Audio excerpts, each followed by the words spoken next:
So many of you asked me to go to the grocery store and show you a shopping haul. I got you. I'm gonna take you with me to the grocery store. We're gonna do some shopping and we're gonna make the viral Five Guys grilled cheeseburger. Basically, it's when you order a grilled cheese and you toss in a couple patties with your favorite toppings, and it's supposedly a certified banger. So let's go shopping. We're at Meijer, and for all you Michigan people, it is not Meijers. It's Meijer, one of my favorite stores.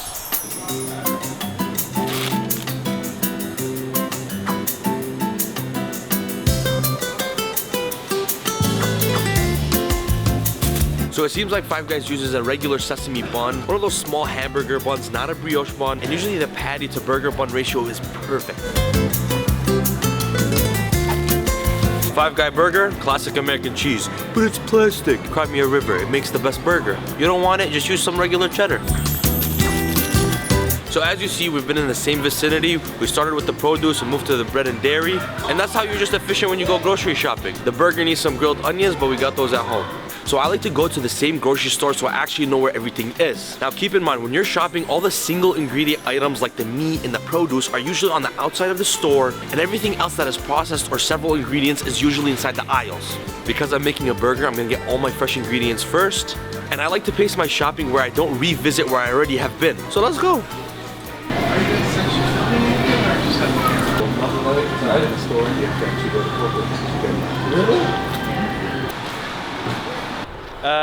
We got kicked out. We did, actually. Big Karen. Oh, not big, literally big. Well, she's a big time Karen. Can't record here. Corporate, Dr. Corporate, she has her hands on her waist. Like, get out of here. I don't know why she was so mad. For no reason. We're recording a piece of bread, dude. Anyway, that's why we had to get out of here. We got a lot of footage that we wanted. But Meijer, y'all tripping. Y'all tripping, I'm just saying. Okay, we're back in the kitchen. I do have a little bit of Karen PTSD. So to calm our nerves, let's make a beautiful burger. First things first that I recommend is to follow the process that I cook everything in, because this is gonna result in the fastest and best, most fresh product. Quick kitchen hack that I learned from Chef Mike from Detroit 75 on how to prep a jalapeno without messing with the seeds. You're just gonna work on the outside just like this, and you're gonna keep on cutting to avoid the center. There you go.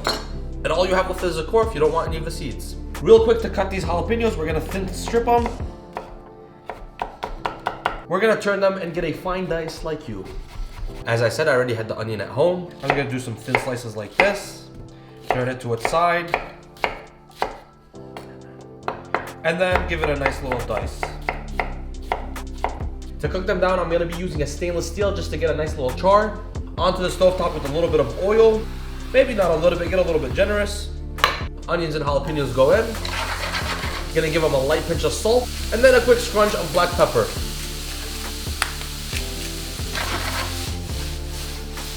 I personally don't like a crunchy onion or jalapeno. On my burner back here, I'm gonna put them on a medium-low heat and just let them soften. To deal with our meat, we're gonna strap up with some gloves to feel official. And here we got a beautiful 80-20 ground beef, super simple. This is an entire pound. I'm gonna break this up into 4 different pieces. We got our beautiful patties sectioned off. It only took me about 30 seconds to make these. Don't overcomplicate it and weigh out your food. It's not that deep. I'm gonna let these come to room temperature as I prep the sauce for the burger, so when I'm assembling it, everything is nice and smooth and you have the burger fresh. Super easy burger sauce. This is not identical to Five Guys, so just keep that in mind. But you're gonna love this one. We're gonna start off with a little bit of Kewpie mayo. This is just some Japanese mayonnaise. I like to go in with a little bit of mustard. And then we're gonna do my favorite, some ketchup. And last but not least, some sweet relish. And then no matter what I'm making, I always like to season it. I have some chipotle lemon pepper seasoning, but you could do some garlic, paprika, salt, pepper, whatever you like. And this has a little MSG, which goes a long way. Pull out my trusty spoon, give this a quick little mix, and now you have an easy, delicious burger sauce. Every once in a while, because I have this on a lower heat, it's not gonna burn, I give the onions and jalapenos a nice little turn. They're developing a nice little char, and softening up, as I said, that's my preference. We're making smash burgers, so we need a cast iron skillet, get it ripping hot. Yes, you could use stainless steel or non-stick if that's all you have, but you want something that's gonna develop a beautiful crust and can handle getting really hot. Get this boy scorching hot, don't put any oil, don't put nothing on it just yet. And the last of our vegetables, do I have to show you how to cut a tomato? I simply prefer really thin slices, so this is the thickness that I'm going for. Just like that. After a couple minutes, there should be a nice shimmer to your pan. It's already starting to smoke, which means it's nice and hot. I know it's super hot, so I'm gonna turn it down just a little bit, and this happens fast. I like to grab some parchment paper. I'm gonna spray down my pan. Patty goes into the center. I'm gonna put the parchment paper on top and just smash it up. I can't see. Oh, that's beautiful. And that will help it not stick to your smasher. Do not touch this patty. And if you don't have a smasher, use the bottom of a plate. That's what I did for years. As this patty is getting very nice and crusty like you, I'm gonna go with some chipotle lemon pepper because I really love the seasoning for some reason. But salt and pepper is all you need. Just salt and pepper, this is like normal. The burger is crusty once it peels away on its own.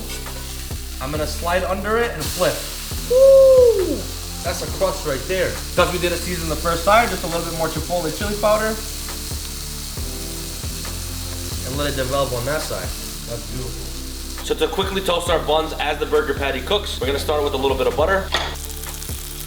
The butter is nice and melted. We're gonna grab our bread and just toast it down.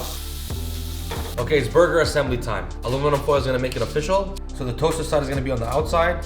2 slices of American cheese on each side while it's nice and hot. And then we're gonna do our beautiful crusty patties. A lot bit of that special sauce.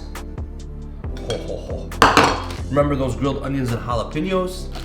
And then we're gonna finish with a slice of tomato, black pepper, some salt, always season your tomato. And then we're gonna do a nice pile of lettuce.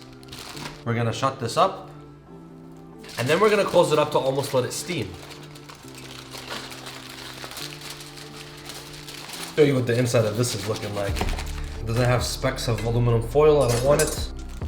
Ooh. Because I was moving a little slow, the cheese on the bottom did not melt. But if you do this in a proper fashion, it will. Let's give this a try because it looks amazing. And because we put lettuce and tomato, think of this as a deconstructed salad. Got a little vinaigrette and some croutons. Basically a salad. Shout out to that boy Koosh. Anyways, burger looks amazing. I'm not used to inversing the bread, but let's see how it goes. Tuck in the elbows, and as always, now bismillah.